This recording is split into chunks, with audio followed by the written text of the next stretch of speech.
पिछले सेशन में हमने 2 लेज़र तैयार किए थे, राम कैपिटल और आरडीबीआई बैंक। इस सेशन में बात करेंगे plant machinery, Dinesh and sons जो कि हमारे डेटर्स हैं, CNC and company, creditors, sale और परचेज के लेज़र के बारे में। सबसे पहले हम प्लांट और मशीनरी लेज़र को क्रिएट करते हैं। देखिए इसका जो ग्रुप है वो फिक्स एसेट है। तो आपके पास गेटवे ऑफ टैली यहाँ पे अवेलेबल है। ये मैं क्रिएट पे चला जाता हूँ और अकाउंटिंग मास्टर्स में जाके लेज़र पे आपके पास लेज़र क्रिएशन स्क्रीन अवेलेबल हो जाएगी। यहाँ से हमें अब जो नेक्स्ट लेज़र क्रिएट करना है, अगला जो हमारा लेज़र है वो प्लांट एंड मशीनरी है जो हमारा फिक्स एसेट है और इसका जो अमाउंट है वो 40,000 रुपये है बैलेंस, यानी कि 40,000 रुपये की वैल्यूएशन की मशीन हमारे पास पड़ी है। तो ये देखते हैं इसके लेज़र किस तरह से क्रिएट करेंगे। तो सबसे पहले मैं यहाँ पे प्लांट एंड मशीनरी जो मेरा लेज़र है वो क्रिएट कर लेता हूँ। उसका नाम एलियास में आप कोई भी अलग नाम भी दे सकते हैं ताकि आप इसे पहचान सकें, यानी कि एक तरह से जैसे निक नेम होता है उसी तरह से एलियास नाम होता है, आप उसे यहाँ डिफाइन कर सकते हैं। मैं इसे अभी खाली छोड़ देता हूँ। फिर से अंडर कौन सा ग्रुप है, यहाँ से अब देखिए यहाँ पे काफ़ी सारे ग्रुप्स हैं तो मैं यहाँ टाइप भी कर सकता हूँ। जैसे ही F टाइप करता हूँ तो फिक्स एसेट का ग्रुप मेरे पास आ जाता है। मैं यहाँ क्लिक करके सिलेक्ट कर लेता हूँ। इसे प्लांट एंड मशीनरी रहने देते हैं। एड्रेस नॉर्मल हम वही रखेंगे। स्टेट आपके पास डिफाइन नॉट एप्लीकेबल है यहाँ पे। कंट्री, पिन कोड अगर आप डालना चाहें तो डाल सकते हैं, लेकिन अभी ये डिफ़ॉल्ट है, मैं इसमें कुछ भी चेंजेस नहीं कर रहा हूँ। और फाइनली जो इसका बैलेंस था वो मैं यहाँ से दिखा देता हूँ, 40,000 रुपये जो इसका करंट वैल्यू थी। और ये डेबिट वैल्यू है क्योंकि ये हमारा एसेट अकाउंट है। तो आप देखेंगे प्लांट एंड मशीनरी का अकाउंट मैं इस तरह से क्रिएट कर सकता हूँ। और लेज़र बनाने के बाद मुझे यहाँ एक्सेप्ट करना है। अगर मैं यहाँ नो कर दूँगा तो उसी स्क्रीन पर रहने वाला हूँ मैं। अभी आगे टैली ने उसे फाइनलाइज़ नहीं किया है उस लेज़र को, तो आप देखेंगे दोबारा से ऑप्शन आपके सामने वही वाले आने शुरू हो गए हैं। अब बारी बारी से सिलेक्ट करते चले जाए और जो चेंजेस आप करना चाहते हैं वो चेंज करके फाइनली फिर से एक्सेप्ट करते हैं। मैं यस कर देता हूं तो मेरे पास ये लेज़र क्रिएट हो चुका है। नेक्स्ट जो मेरे पास लेज़र है वो दिनेश एंड सन्स है। ये हमारे डेटर्स हैं, हमने इनको माल बेचा हुआ है 15,000 रुपये का। जो इनका पहला बैलेंस है वो 15,000 रुपये इस वक्त स्टैंडिंग है। तो मुझे यहाँ पे दिनेश एंड सन्स जो है डेटर्स ग्रुप के अंतर्गत क्रिएट करना है लेज़र। तो ये देखते हैं ये कैसे करेंगे। तो लेज़र क्रिएशन स्क्रीन पे मुझे नेम में दिनेश एंड सन्स टाइप करना है जो हमारे डेटर्स हैं। अंडर अब मुझे ग्रुप की जानकारी देनी है, तो मुझे पता है ये हमारे सन्ड्री डेटर्स हैं। तो आपके पास काफ़ी सारे ग्रुप यहाँ पे आ रहे हैं, लेकिन अगर मैं एस टाइप करूँ तो एस से रिलेटेड जितने भी ग्रुप हैं वो सभी सिलेक्ट हो जाएंगे। नीचे की तरफ अगर आप देखें तो हल्के से ब्लू रंग में हो गए हैं। तो यहाँ से मैं सन्ड्री डेटर चूज़ कर सकता हूँ और मैं डायरेक्टली माउस से क्लिक करके भी चूज़ कर सकता हूँ। अब एंटर करता हूँ तो सन्ड्री डेटर्स आ जाएंगे। Maintain bills, maintain balances bill bye bill, मैं यस या नो अभी कुछ भी कर दूं, लेकिन बाद में इन ऑप्शन को समझेंगे बारी बारी से। अभी मैं इसे नो ही रहने देता हूं। यहाँ से नाम और फिर उसका एड्रेस, प्रॉपर एड्रेस अब यहाँ सबमिट कर दें उसका। मैं यहाँ पे स्टेट डिफाइन कर देता हूँ और जो पिन कोड है उसका वो डिफाइन कर देता हूँ। फाइनली अगर उसकी बैंकिंग डिटेल्स मेरे पास अवेलेबल है तो वो, और उसकी पैन कार्ड या IT नंबर मेरे पास है तो वो। हम जब भी किसी पार्टी का अकाउंट बनाते हैं और अभी हमने GST से रिलेटेड इन्फॉर्मेशन नहीं प्राप्त की है, GST से रिलेटेड हमें लेक्चर्स आने वाले सेक्शन में पढ़ने वाले हैं।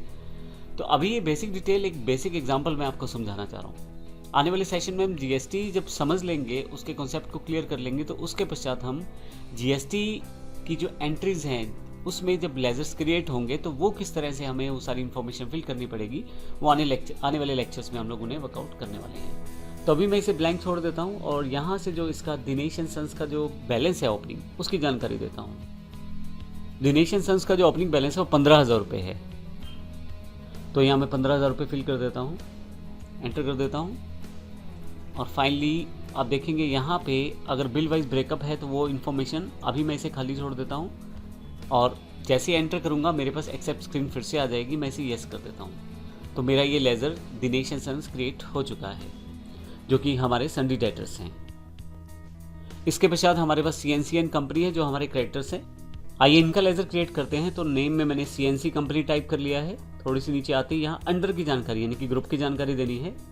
तो ये हमारे सन्ड्री क्रेडिटर्स हैं। अगर मैं यहाँ S टाइप करूँगा तो यहाँ पे मेरे पास नीचे की तरफ अगर आप देखें तो S वाले ऑप्शन सेलेक्ट हो जाते हैं। तो ग्रुप्स में यहाँ सन्ड्री क्रेडिटर्स चूज़ कर लेता हूँ। फाइनली फिर अभी मुझे maintain balances bill bye bill नहीं चाहिए, तो अभी मैं इसे नो कर देता हूँ।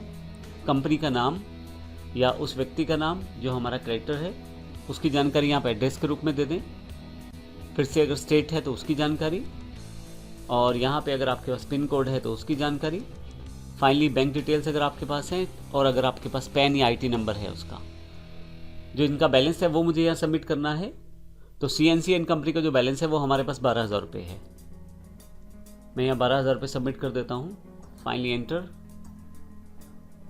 और यहाँ से एक्सेप्ट कर लेता हूँ स्क्रीन को। तो हमारे पास क्रेडिटर अकाउंट भी क्रिएट हो चुका है। 2 अकाउंट हमारे पास और हैं, सेल और परचेज। तो ऑब्वियस है कि सेल अकाउंट है वो हमारे पास सेल ग्रुप के अंतर्गत आना चाहिए, और जो परचेज हमारे पास लेज़र क्रिएट होगा वो परचेज ग्रुप के अंतर्गत आना चाहिए। तो आइए इन दोनों अकाउंट्स को भी या इन दोनों लेज़र्स को भी क्रिएट करके देखते हैं। तो लेज़र क्रिएशन स्क्रीन पे ही मैं यहाँ सेल्स अकाउंट के नाम से अपना अकाउंट क्रिएट कर लेता हूँ। तो यहाँ पे यदि आप देखें तो आपके पास जो ग्रुप है, हमें यहाँ से सेल्स अकाउंट चूज़ करना है। आप नाम कुछ भी रख सकते हैं, ज़रूरी नहीं कि आपको सेल्स अकाउंट रखना है, सिर्फ मैंने अपने लिए रखा है। मैं यहाँ पे चेंज भी कर सकता हूँ, जैसे सेल्स अकाउंट जो है इसको मैं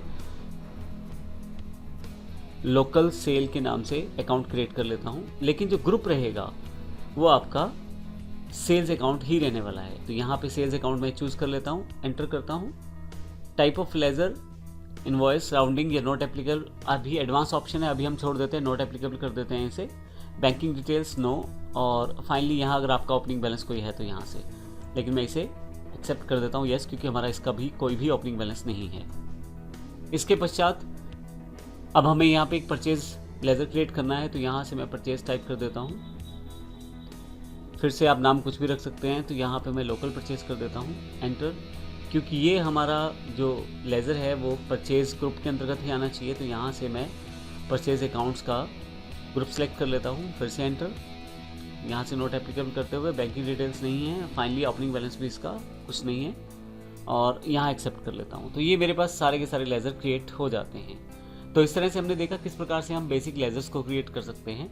मैं आपको फिर से बता दूं, क्योंकि अभी लगभग जितना भी बिजनेस है वो GST बेस्ड हो गया है, तो GST के साथ ही हमें एंट्रीज करनी पड़ेंगी, जो आने वाले सेशन में हम देखेंगे कि किस प्रकार से GST को समझने के बाद इन सब अकाउंट्स को दोबारा रिक्रिएट करके देखेंगे GST पैटर्न के साथ। लेकिन अभी केवल बेसिक अंडरस्टैंडिंग के लिए कि टैली में लेज़र बनाया कैसे जाता है उसकी जानकारी मैंने आपको इस सेशन में दी है। अगले सेशन में हम देखेंगे किस प्रकार से अगर आपका लेज़र बन चुका है तो आप अल्टरेशन करना चाहते हैं तो वो आप कैसे कर सकते हैं। धन्यवाद।